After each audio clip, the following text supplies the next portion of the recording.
La ambulancia se llevó a Sofía. Un infarto. Ironía pura. La mujer que me robó, que me manipuló, que intentó destruir mi matrimonio, ahora luchaba por su vida. Tengo 30 años. Soy Camila. Antes diseñadora gráfica en Caracas, ahora limpiadora en Miami. ¿De dónde nos miras? Escribe sobre esto en los comentarios. Por favor, me gusta y suscríbete al canal. Llegué a Miami con Diego, mi hijo de 5 años, deportada de Venezuela, emigrante, huyendo de una situación económica desesperada. Mi esposo, Ricardo, ya estaba allí, trabajando duro para asegurar un futuro para nosotros. Pero la llegada a Estados Unidos, lejos de ser el paraíso que soñamos, se convirtió en una pesadilla gracias a Sofía, su madre, una emigrante de Venezuela también, pero con un pasado privilegiado que la hacía sentir superior a todos los demás, incluyendo a mí, a mi hijo y a su propio hijo. Ella, con su estatus, nos veía como inferiores. Sofía, una mujer fría y calculadora, utilizó todas las armas a su alcance para manipular nuestra relación. El dinero fue su herramienta favorita. Subrepticiamente, se apropiaba de las remesas que Ricardo me enviaba, alegando que era para ayudarnos, mientras que ella se compraba ropa de diseño y salía a cenar en los restaurantes más exclusivos de Miami. Su superioridad era una máscara de engaño y control. Ricardo, dividido entre su lealtad filial y su amor por nosotros, se convertía en un espectador pasivo en medio de nuestra guerra. Sus intentos de mediar solo servían para generar más tensión. Él, emigrante de Venezuela también, se sentía culpable por no poder ayudar a su madre y a su familia. Sofía era una maestra de la manipulación. Sus chismes venenosos sembraban dudas en nuestra relación. Me acusaba de ser una mala madre, de ser una interesada, de querer robarle a su hijo. Sus montajes eran tan sutiles que casi me convencía de que estaba equivocada. Su odio era un veneno lento y silencioso, que intentaba disolver mi matrimonio y mi estabilidad emocional. Pero yo, emigrante de México, deportada de Venezuela, había aprendido a sobrevivir en un país en crisis. Había aprendido a ser fuerte, resiliente y a valorar cada pequeña victoria. Había aprendido a confiar en mis instintos. Sentía un profundo amor por Ricardo y Diego, y eso era mi fuerza, mi escudo. Con el tiempo, comencé a confrontar a Sofía, aunque no siempre de manera directa. Documenté cada una de sus acciones, cada uno de sus engaños. Guardé mensajes de texto, capturas de pantalla de sus transacciones bancarias fraudulentas. Comencé a establecer límites, rechazando sus manipulaciones con una calma que la dejaba desconcertada. La tensión aumentó gradualmente hasta que el punto de quiebre llegó. En una discusión particularmente acalorada, Sofía reveló su verdadera naturaleza, una mujer llena de amargura, envidia y resentimiento. Sus palabras, crueles y hirientes, fueron la última gota. Ricardo finalmente vio la verdad. El apoyo de su hermano y mi firmeza lograron abrir sus ojos. Vio el daño que su madre le había causado, no solo a mí, sino a él mismo y a su hijo. El infarto de Sofía fue una ironía cruel, una confirmación de que el odio y la manipulación solo conducen a la destrucción. No sentí satisfacción ni alivio, sentí pena. Pena por una mujer que había desperdiciado su vida alimentando sus propios demonios. En su enfermedad encontré la oportunidad de perdonarla, no por ella, sino por mí, por mi paz. Perdonarla no significa olvidar, significa liberarme de la carga del odio, que era el verdadero veneno. Es un paso para que nuestro hogar, nuestro pequeño pedazo de América, sea un espacio de amor. Hoy mi familia está unida. Ricardo y yo somos más fuertes que nunca. Diego crece sano y feliz. No tenemos riquezas materiales, pero tenemos algo mucho más valioso: amor, respeto y la convicción de que la verdadera fuerza no reside en el estatus social, sino en la unión familiar. El karma llegó a Sofía. pero la lección verdadera es que el amor propio y la unión familiar son mucho más poderosos que cualquier manipulación. La recuperación de Sofía fue lenta y complicada. El infarto había dejado secuelas, tanto físicas como emocionales. Pasaba largas horas en cama, débil y vulnerable. Ricardo, a pesar de todo el daño que le había causado, la visitaba a diario, un acto de lealtad filial que a veces me dejaba perpleja. Yo, por mi parte, sentía una mezcla de emociones, pena, recelo y una extraña sensación de compasión. No era compasión sentimental, sino una comprensión profunda de su fragilidad. Había visto a Sofía en su peor momento, en su estado más vulnerable, y había descubierto una faceta de su personalidad que nunca antes había conocido. Detrás de la máscara de arrogancia y superioridad se escondía una mujer insegura, llena de miedos y resentimientos. Las visitas al hospital se convirtieron en un ritual silencioso. Ricardo se quedaba con ella la mayoría del tiempo, dejándome con Diego. Utilizaba esos momentos para enfocarme en mi propio crecimiento, en la sanación de mis propias heridas. Empecé a tomar clases de inglés, a buscar oportunidades laborales que me permitieran usar mis habilidades como diseñadora gráfica, aunque sea en un trabajo freelance. Mi objetivo no era solo lograr la estabilidad económica, sino recuperar mi identidad, reconstruir mi autoestima. Recuerdo una tarde particularmente fría, sentado en la sala de espera del hospital, mientras veía las luces de la ciudad de Miami reflejándose en la ventana, me pregunté por qué Sofía había actuado de esa manera, por qué me había tratado tan mal. ¿Era solo envidia? ¿Era un vacío interior que buscaba llenar a través del dolor ajeno? ¿O era algo más profundo? La respuesta, aunque nunca llegaría con claridad, comenzó a materializarse en los retazos de información que Ricardo me proporcionaba. Él me contaba historias de la infancia de Sofía, de una madre ausente y un padre estricto, de la búsqueda constante de aprobación, de la presión por mantener un estatus social que jamás la había hecho feliz. En esas historias comencé a entender que la maldad de Sofía no era un acto deliberado, sino el resultado de un profundo vacío interior, una necesidad desesperada de control y validación.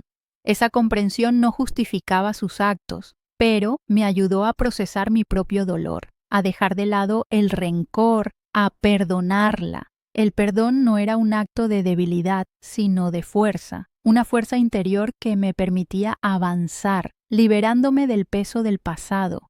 Mientras tanto, mi relación con Ricardo se fortaleció. Habíamos pasado por un infierno juntos y habíamos salido fortalecidos, más unidos que nunca. Nos apoyábamos mutuamente, compartíamos nuestras alegrías y nuestras preocupaciones. Habíamos aprendido a comunicarnos de forma honesta y transparente, a establecer límites y a respetar el espacio personal de cada uno. Habíamos construido un refugio seguro para Diego, un espacio libre de conflictos y resentimientos, un hogar hecho de amor y confianza, un hogar en el que los lazos familiares eran más fuertes que cualquier obstáculo. Habíamos superado la tormenta y el arco iris de la esperanza y la felicidad comenzó a brillar en nuestros corazones, pintando un futuro mucho más brillante. Aún teníamos mucho trabajo por delante, mucho por construir, muchas cicatrices que sanar, pero lo haríamos juntos, como una familia, con la fuerza del amor, la comprensión y la convicción de que el verdadero poder reside no en la riqueza material ni en el estatus social, sino en la solidez de los lazos familiares y en el perdón que nos permite avanzar. Y ese futuro, lleno de sueños por cumplir, comenzaba a tomar forma, pero una sombra persistía, una sombra que se proyectaba sobre nuestro aparente paraíso. La sombra que se cernía sobre nuestra felicidad recién encontrada era sutil, casi imperceptible. Era una sensación de inquietud, una disonancia que se filtraba en la armonía de nuestra vida familiar reconstruida. Ricardo, a pesar de su apoyo incondicional, parecía distante a veces, ensimismado en sus pensamientos. Su mirada, antes llena de alegría y esperanza, ahora reflejaba una profunda tristeza. Intenté hablar con él, pero sus respuestas eran evasivas, sus explicaciones vagas. Sentía que algo lo consumía, algo que no podía o no quería compartir conmigo. Mi intuición, afilada por años de lidiar con la manipulación de Sofía, me decía que algo no estaba bien. La paz que habíamos logrado era frágil, suspendida sobre un hilo delgado de confianza que podía romperse en cualquier momento. La imagen idílica que habíamos construido con tanto esfuerzo comenzaba a desmoronarse lentamente, como un castillo de arena ante la implacable embestida de la marea. Un día, mientras ordenaba algunos papeles, encontré una vieja carpeta. Era una carpeta de Ricardo, que contenía documentos relacionados con su negocio. Ricardo tenía una pequeña empresa de reparación de computadoras. El negocio no era particularmente lucrativo, pero le proporcionaba estabilidad. Curiosa, revisé la carpeta. No esperaba encontrar nada extraordinario, pero lo que encontré me dejó sin aliento. Había varios recibos de transferencias de dinero, transferencias que no coincidían con los ingresos declarados por el negocio, sumas importantes de dinero transferidas a cuentas bancarias desconocidas. Las fechas coincidían con el periodo en que Sofía se encontraba en el hospital, recuperándose de su infarto. La sangre se me heló en las venas. La posibilidad de que Ricardo estuviera involucrado en algo ilegal me paralizó. Con el corazón latiendo con fuerza en mi pecho, enfrenté a Ricardo. Le mostré los documentos, le pregunté lo que significaban. Su respuesta fue una mezcla de evasivas y confesiones, un torrente de explicaciones contradictorias que solo sirvieron para aumentar mi confusión y mi temor. Ricardo admitió que había estado ayudando a Sofía, que había estado manejando algunas de sus transacciones financieras, aunque solo para asegurar su bienestar. Sin embargo, la cantidad de dinero involucrado, las cuentas desconocidas, todo apuntaba a algo más siniestro, a algo que iba mucho más allá de la simple ayuda financiera. Los días que siguieron fueron un torbellino de dudas, de incertidumbres, de miedos. La confianza que había construido con tanto esfuerzo se estaba desmoronando. La sombra que había percibido al principio se había convertido en una realidad oscura y amenazante, una realidad que podía destrozar mi vida una vez más.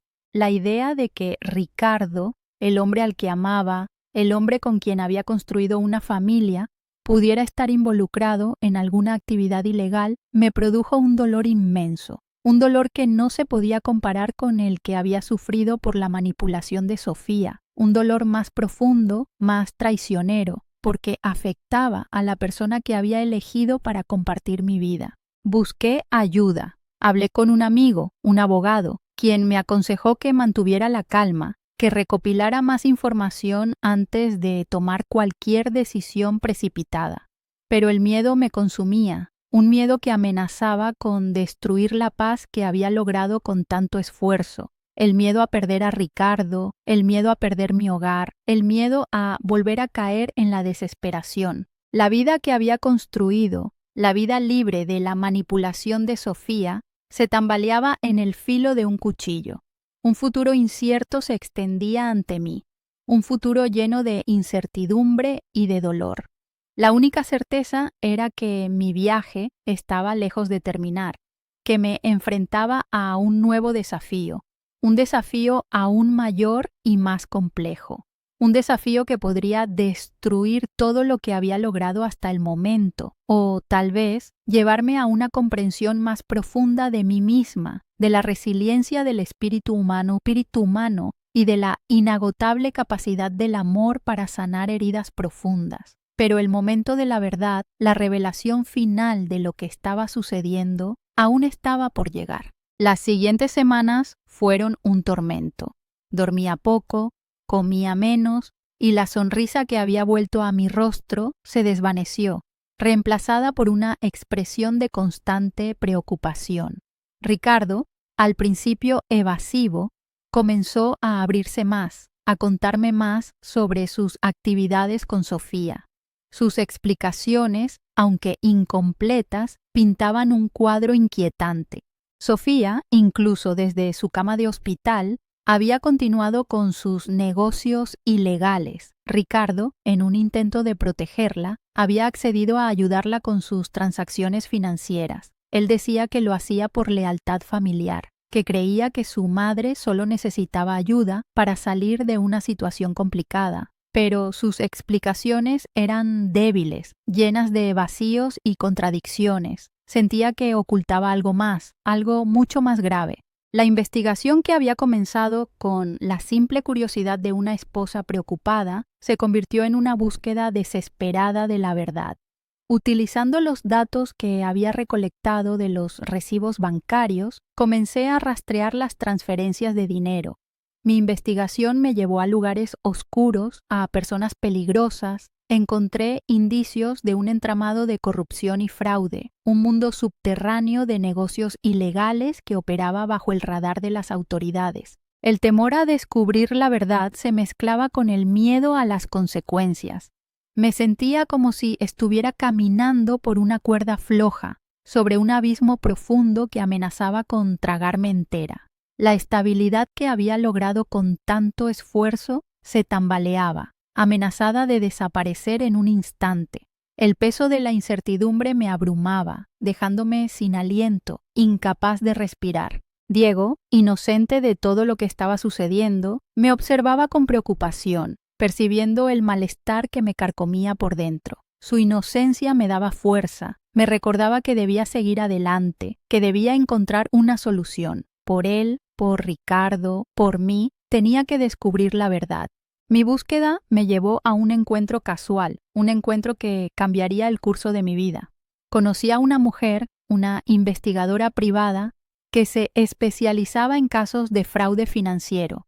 Hablé con ella, le conté mi historia, le mostré los documentos que había encontrado. Ella escuchó con atención, observando mi angustia con empatía. Al principio se mostró escéptica, pero al ver la seriedad de mi situación, al comprender la magnitud del problema, aceptó ayudarme. Su experiencia y sus contactos resultaron invaluables. Con su ayuda, comencé a desentrañar el intrincado laberinto de mentiras y engaños que había tejido Sofía, una telaraña que parecía extenderse a todos los rincones de la ciudad. Las pruebas que fui recopilando fueron devastadoras. Sofía no solo estaba involucrada en fraude financiero, estaba involucrada en una red de tráfico de influencias, un entramado criminal que alcanzaba los niveles más altos del poder.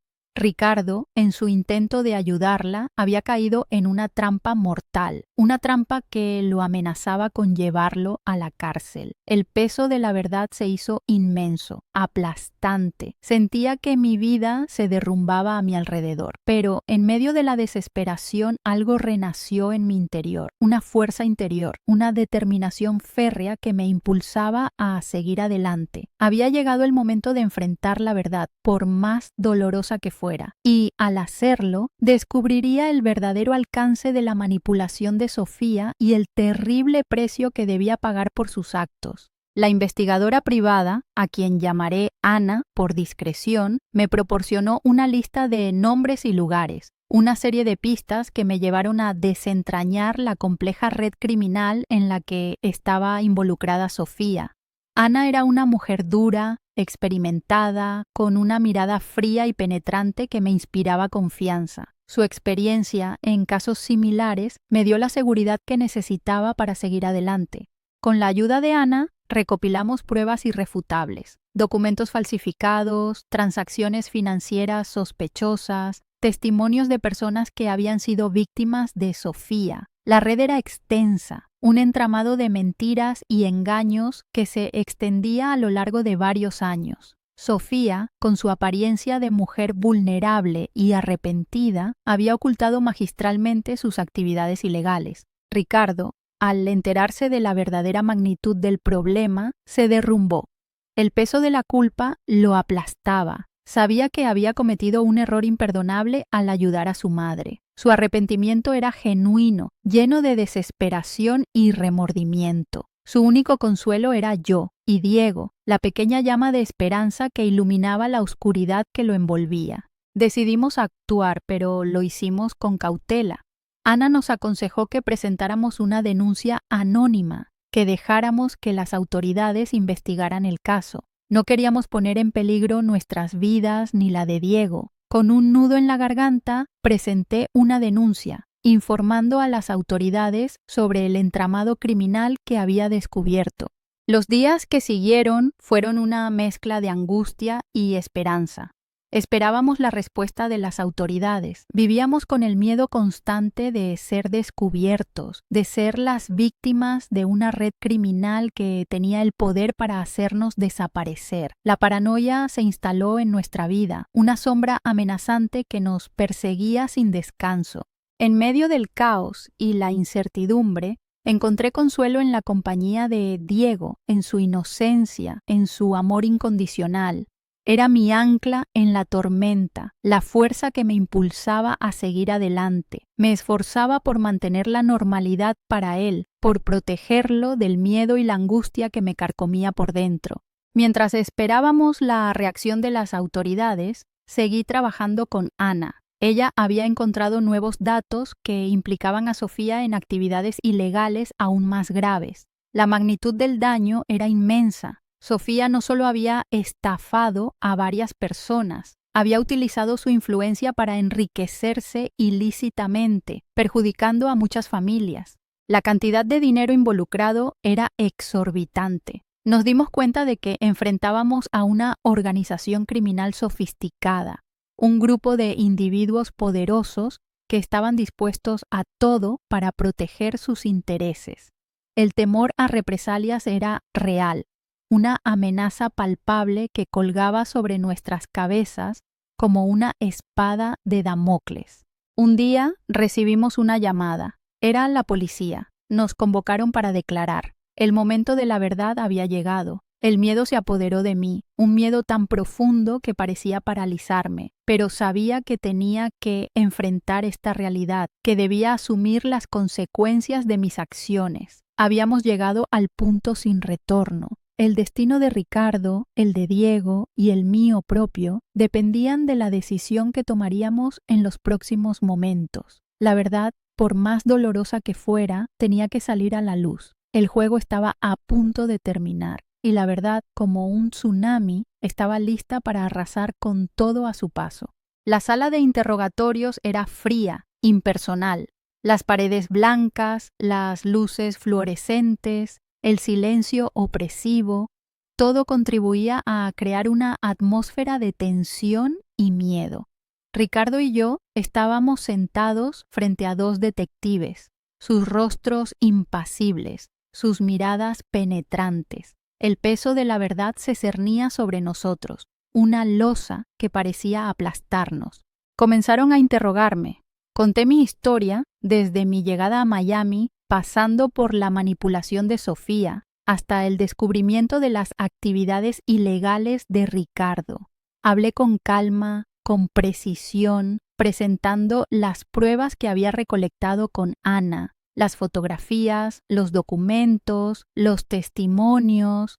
Todo apuntaba a la culpabilidad de Sofía y la implicación involuntaria de Ricardo. Mis palabras resonaban en la habitación, llenando el silencio con la verdad cruda y despiadada.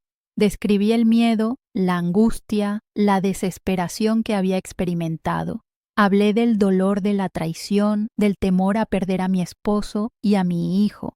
Hablé de mi lucha por construir una vida digna, lejos de la opresión y la injusticia. Cuando terminé mi declaración, uno de los detectives me miró con una mezcla de asombro y respeto.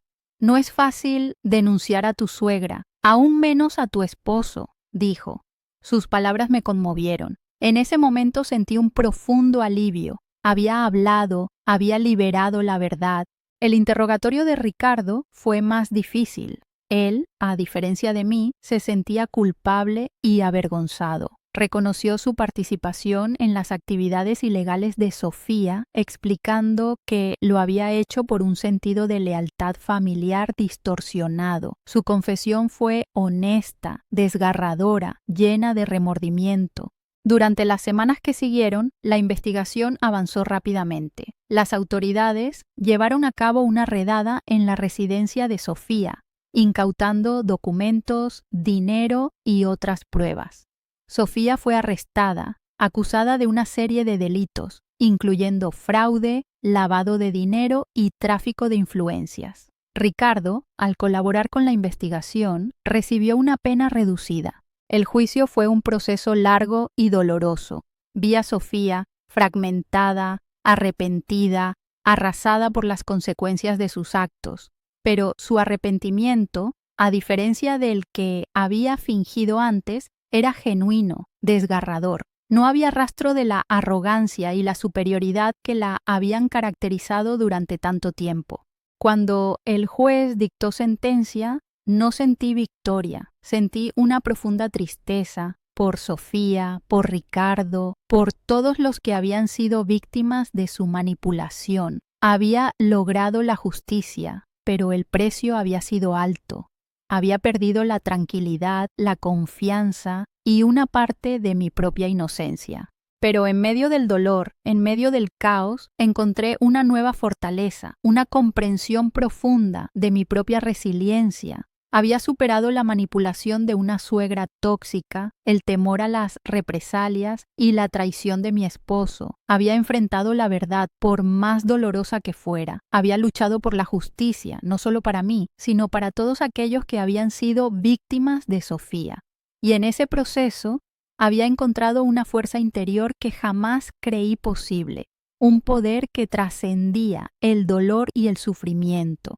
Había encontrado mi propio camino hacia la paz, un camino pavimentado con coraje, con verdad y con un amor incondicional por mi familia. Mi historia no es una historia de venganza, sino una historia de redención, de crecimiento personal y de la capacidad del espíritu humano para superar las adversidades más profundas. Es una historia sobre la importancia de decir la verdad sin importar el costo y sobre la fuerza que se encuentra en el amor, en la verdad y en el perdón.